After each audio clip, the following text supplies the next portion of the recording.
Part of my Dharma is to play with words, and I love that it sounds a bit like drama school. Because I moved to New York, right, in 2012. I think so many people move to New York to study acting and go to drama school. I found myself in Dharma school. And I'm going to explain to you a little bit more about my journey with that and what that means to me in a bit. But I'm really curious as to who here is familiar with the concept of Dharma. Just give me a show of hands. We're in a room full of yogis, so I was expecting quite a few hands to go up. Does anyone want to give me like what you think Dharma means? What does Dharma mean to you? A couple of people. Your path. Your path, yeah. Anyone else? Your duty. Your duty. Good. Any more? Your life's purpose. Life's purpose, yes. Kind of path, duty, life's purpose. Pretty big subjects, right? And I'm going to give you my definition of Dharma that I have kind of like landed on through my path and my research in setting up the Numinous and in writing this book in a little bit. But a little bit more about me, first of all. As Katie said in her lovely intro, I have a background in magazine journalism, moved to New York in 2012, and began work on the Numinous, which I gave them the subheading kind of conscious lifestyle platform, but I actually have come to prefer cosmic lifestyle platform. It kind of takes it a little bit bigger, and it's actually more relevant to what I cover on the Numinous. So I cover on the Numinous, which is an online magazine and a live event series, all things New Age, but updated for what I call the Now Age. Because the way I see it, if the New Age was about like what we were transitioning into in the 1960s, we're living it now, right? We're living the New Age. So we're in the Now Age as far as I see it. And part of my mission has really been to make all of these subjects and tools, these philosophies and practices, such as yoga and meditation, but also astrology, tarot, psychic phenomenon, alternative ideas about wellness and healing, shamanism, more accessible to a mainstream audience. Because I'm really committed as part of my path to bringing these subjects out of the kind of like woo-woo closet and making them accessible to everybody. Because the way I see it, these tools, these philosophies, these practices are our birthright, and they're actually a very vital component in helping us tap into and uncover who we really are in our core. And these are kind of like clues as to what I think the idea of Dharma is all about also. So my book, Material Girl, Mystical World, charts my journey from this materialistic career in fashion that I pursued for 15 years in the UK before moving to New York, into this mystical world. And it's an introduction to all of the subjects that I cover on the Numinous, but through the lens of my personal experiences, experimenting with these and embracing them, bringing them into my life. And as a result, it's kind of a story on a personal level of my subsequent inner and therefore also outer transformation as a result of embracing these practices, philosophies, and using them in my life daily. And there's a chapter in here on Dharma. I called it, Do Your Dharma, Fix Your Karma, which sounds like huge, because like, what, we can fix our karma? Who knows, right? But this is the chapter that of all, so when it was kind of in its early stages, I sent the manuscript out to a few early readers, and it was the chapter that the most people would get back to me and be like, wow, this has been so impactful. Just reading about this concept of Dharma and thinking about it in relation to my life has really got me questioning like the big picture of what I'm really here to do. But in a really exciting and kind of engaging way. And I think the reason for this, and what became really clear to me in writing this book and researching this subject, was that as I touched on, so many of the tools that I talked about, be it yoga, be it meditation, be it astrology, like using astrology as a tool to really examine who am I and what is my path, are actually all tools that are in service of bringing us back into this idea of our Dharma and what it might be. So I'm going to read to you from this chapter on Dharma, my description of Dharma, and kind of what I landed on. So the concept of Dharma appears with varying subtleties in meaning throughout different strands of Eastern religion. For Sikhs, the word Dharma means the path of righteousness. The Hindus see it as the right way of living, leading to universal harmony. In Buddhism, meanwhile, it gets stripped right back, with Dharma simply describing a sense of cosmic law and order. My favorite definition, not least since it was becoming increasingly clear that all the numinous practices I found so compelling were actually in service of bringing each individual human soul back into alignment with this cosmic code. Take astrology, for example. If, as my friends the Astro Twins put it, your birth chart is like a blueprint for your soul journey, then learning about the strengths, weaknesses, and challenges of your chart and really committing to making your life choices in accordance with this information, i.e. living as your absolute authentic self, will naturally lead you to do the work you were born for. And by the law of Dharma, this work will also, in some way, be of help or service to others. And that's the flip side of the Dharma coin. We talk about purpose, we talk about our soul journey, our path. And the flip side of it in these philosophies is that once you're on this path and you're living your life as your Dharma, in the path of your Dharma, your life will automatically, in some way, be of service or be of contribution to the greater good. Which is, I think, why it's so compelling, this idea at this moment in time in particularly. We're living in some very interesting times. It makes me super emotional. We are all able to see increasingly how the systems that we're living under, that we're governed by, are not working for us as individuals, but for society and for the world, right? We can all see this. It's being uncovered daily in greater and greater, often shocking detail. And I think the reason this conversation is so appealing, I mean, I know there are other talks that are happening this weekend that are along similar lines, and they've all been like the sellout big talks that people want to come to. And I think it's because so many people are really feeling called at this moment in time to go, oh, wow, okay, these people aren't looking out for us. This isn't working. Hold on a minute. Perhaps I have a role to play here. Perhaps I have something to say. Perhaps it's actually on me. Perhaps it is my duty to start living my life in accordance with the sort of world that I would like to see, right? So yes, that's where I kind of have got to with Dharma and why I think it's so important for people at this moment in time. And part of my, the description I just gave to you, I spoke about different religions, right? I speak of Dharma, and I love to use the word Dharma, partly because it rhymes with karma, and because part of my Dharma is to use words to speak about these big concepts in a way that makes them more accessible and more appealing. But you could also, beyond anything to do with organized religion, just think about soul purpose. You know, what is our soul purpose? What is my mission? What's my duty? And also just a word on, you know, what I define as leading a spiritual life, a spiritually aligned life. I come at it from a completely non-religious perspective, despite, I love the fact we're here, sorry. But for me, I grew up in a completely non-religious household. There was never any conversation about spirituality in that context. And I think one of the reasons that astrology really spoke to me, even from a very young age, was that here was a system, here was a language of symbols, of mystical ideologies that helped me connect to the idea that I'm part of a bigger picture, that perhaps my life is actually part of something bigger, and that maybe I'm connected to other people and connected to the planet through some mystical, invisible force, you know? And so I do see it as part of my Dharma to talk about spirituality in a non-religious concept, to really make it more accessible to people who might not have thought of themselves as a spiritual being because they don't necessarily identify with any particular religion.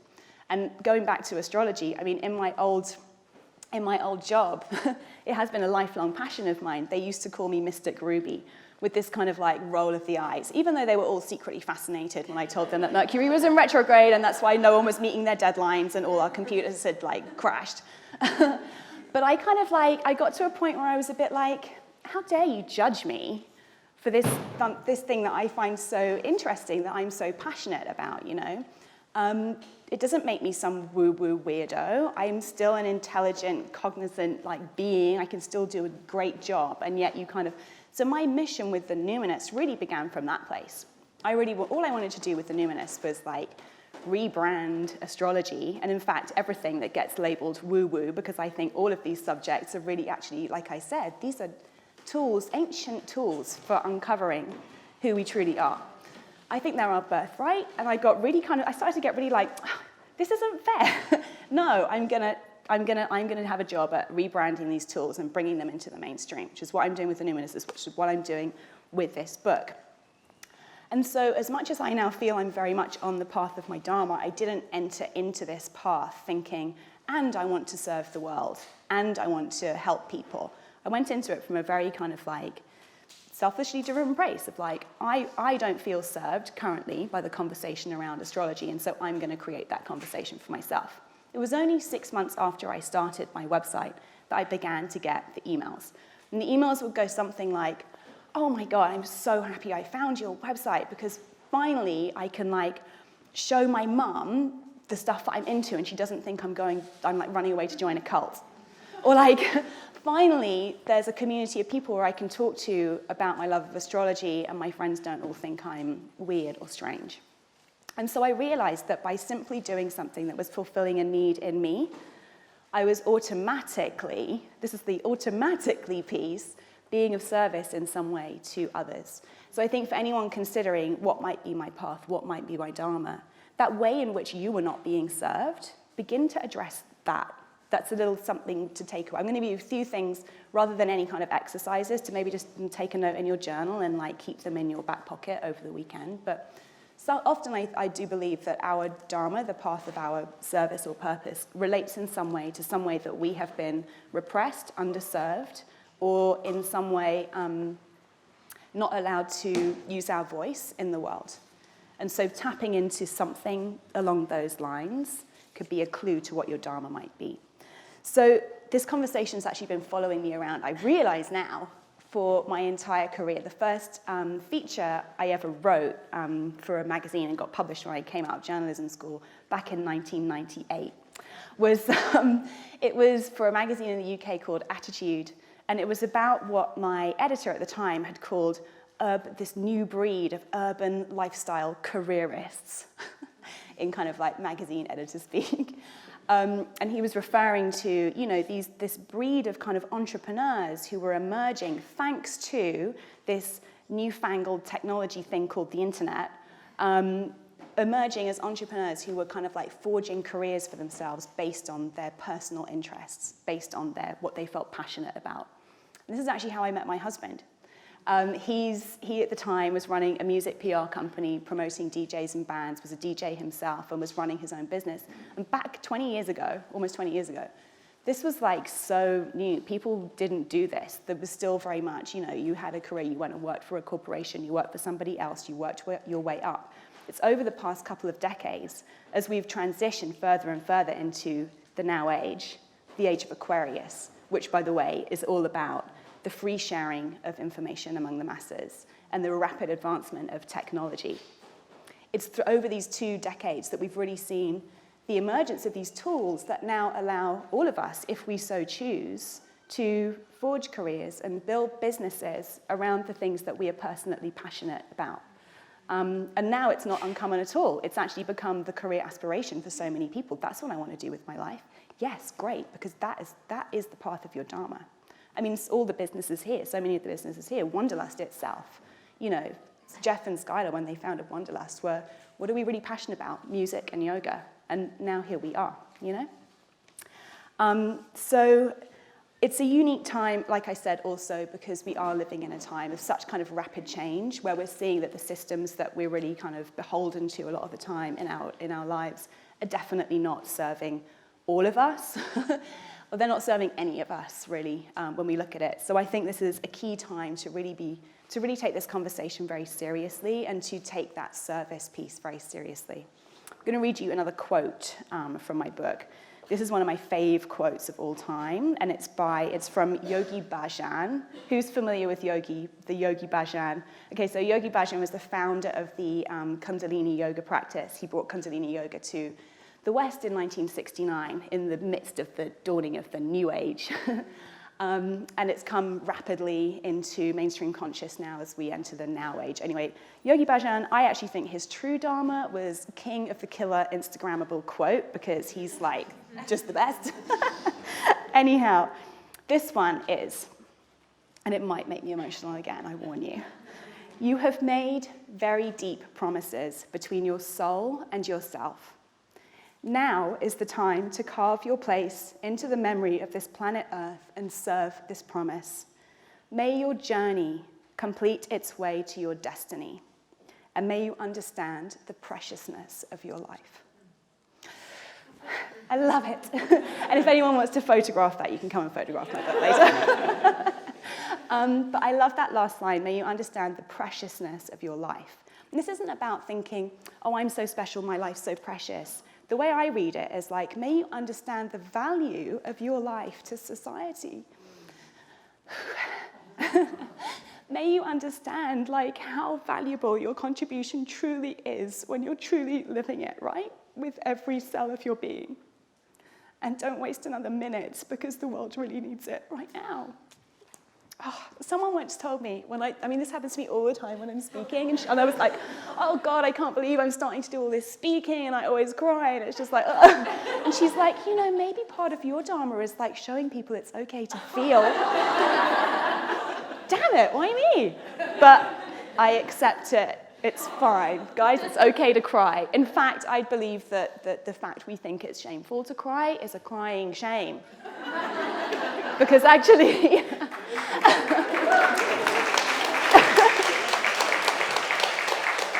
Because actually, what is it that creates empathy for others? But like being able to witness each other's pain and suffering and be able to take that on board for ourselves, Anyhow, so I want to do a quick word on service too. I think when we think about service or being of service, it can come with very kind of like heavy connotations, and it can come with this huge sense of duty, and often the idea of some kind of self-sacrifice that's necessary in order to be of service. And we think of it very kind of like much in this box of giving back or charitable or philanthropic endeavors, which of course, all of these things absolutely so necessary, particularly in the very divisive paradigm that we're living in. However, my yogi philosopher friend, Eddie Stern, anyone familiar with Eddie's work?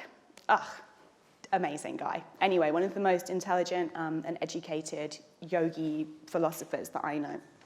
He says, when you think about service purely in terms of giving back or charity, we're actually perpetuating the paradigm of us and them, and the paradigm of the haves and the have-nots.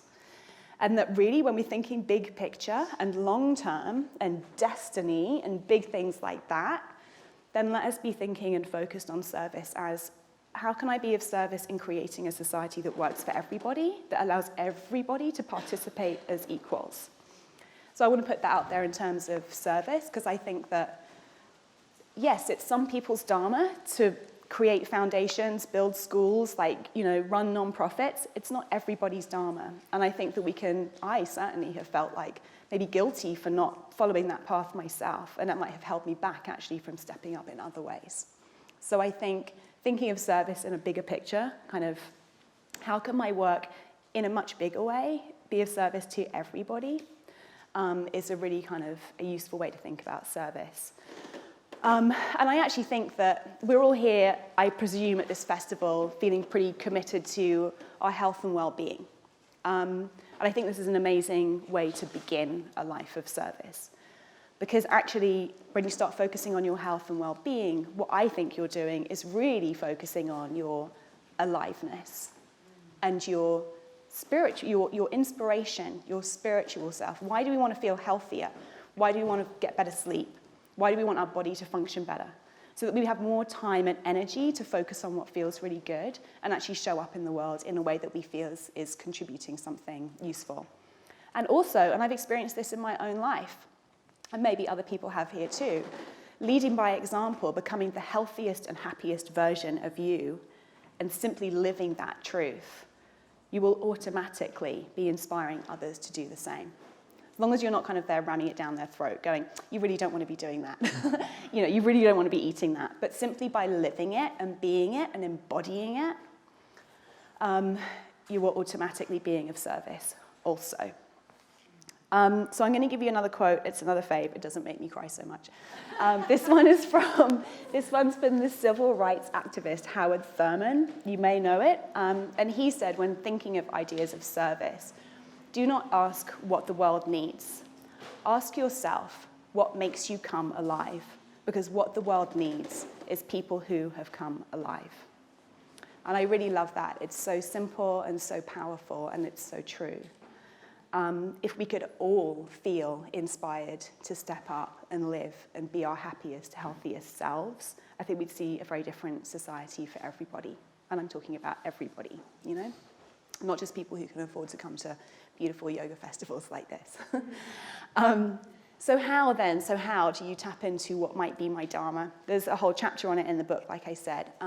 One thing I talk about is really thinking back to what it was when you were like a little kid. What did you really love to do? What were you really excited and inspired by and passionate about? And this can be different. The beauty of this is that it's different for everybody, right? Like I've got a friend, Jill, who she makes amazing crystal jewelry. And when she was a kid, she was really into dinosaurs and crystals. And it kind of made her a bit nerdy and geeky at school. So she didn't necessarily pursue that interest then. But she pursued a career in fashion, found herself making, working for a fast fashion company, and actually got to a place where she was like, this isn't serving anyone. This is actually kind of gross. I'm going to make jewelry, and I'm going to make crystal jewelry because I love crystals. And she now runs a little space in London called She's Lost Control. She sells crystal jewelry, and she's recently begun hosting workshops there, teaching meditation, So she, by pursuing that childhood love of crystals, how crystals were made. She said her favorite book was this book that was all about how crystals were made. She's actually found a way to step into the path of her Dharma. So it really can be everything. So that's something else to take away with you. Maybe chat to your friends about it this weekend. You can make it into a game. Like, what were the 3 things that you just couldn't stop doing when you were a kid? And I think what's interesting when you start playing that game is that you begin to see how easy it is for us to have been kind of knocked off the path of our Dharma. And in the book, I talk about how the things that knock us off, that become these kind of that condition us out of the path of our Dharma, begins with our parents, right, who they want for us to pursue the interests that they perceive are going to lead to us having the most successful life, successful whatever that means to them. Then we have society at large that tells us we're weird if we're into this thing, or we're boring, or we're a geek, or whatever it is if we begin pursuing this. But then we also have our ego to contend with, of course. That's like, no, I want a career that gives me industry status and a huge salary. That's a big one, right? Anyhow, so easy for us to get conditioned out of what it is that we're really here to do, and getting beyond that conditioning. Well, that's part of what we're here to do with our yoga practice, you know? Part of the yoga practice is to be able to exist in a moment outside of the conditioning that says, this is painful, this is uncomfortable, this is boring, and teach your body that you stay with it. You find some kind of something like an inner truth, right? Anyone, I think you've probably all experienced this at some point on your mats. There's another great book that I'm also talking about a lot recently because I just finally read it. It's called The Big Leap. Has anyone read The Big Leap by Gay Hendricks? Wow, it's amazing how a book can be on a bestseller list for years, and I can come to a room of people into personal development and they've not heard of it. So this book is actually a business book, and it's full of all those slightly annoying stories about this guy did my system and now he's making 7 figures.